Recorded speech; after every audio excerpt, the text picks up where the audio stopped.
Wait. Okay. After 3 hours of simmering in pineapple and some garlic and salt and pepper, you can add a 1/4 teaspoon of cumin.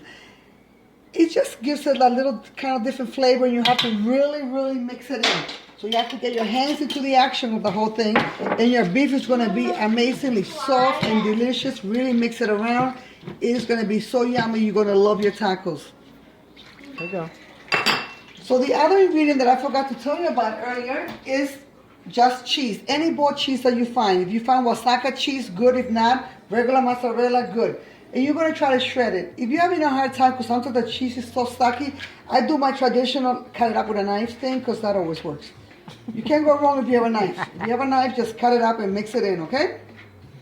If you want to buy shredded mozzarella cheese, that works.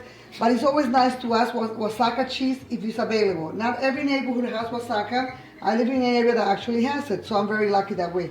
Oaxaca cheese looks like a bowl, and it comes apart this way. So we try to cut it as best we can. Mama, I'm not spaghetti. Go, you're on. Hello. Okay, welcome back. So the other ingredient that's very important for our tacos de alambre is poblano peppers. You can find poblano peppers anywhere, any local store that you want, you find poblano peppers, okay? You take away the seeds. I'm saving my seeds because I'm going to grow them. But you can do whatever you want to do with your seeds.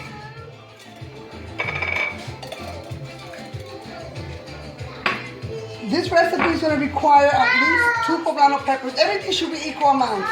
So if you're using 1 bowl, which will be like a 1.5 cups of poblano peppers, make sure you have a 1.5 cups of cheese and a 1.5 cups of onions. 2, 3, go. So to accompany your 2 poblano peppers, we're going to have 2 medium onions cut, okay? Your onions should be cut in large squares. I'm going to show you about the size of the squares. It should look like this, because you don't want the onions to be any bigger or any smaller. See, the cheese is in squares, the peppers are going to be in squares, and so are your onions. And everything is going to be about 1 bowl, which is a 1.5 cups.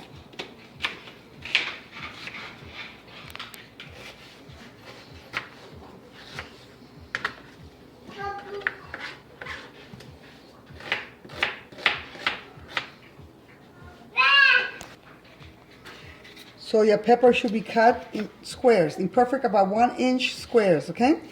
About as big as your onion. No vegetable should be bigger than the other vegetable.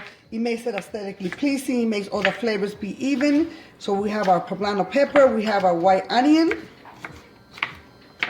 In some places they call the onions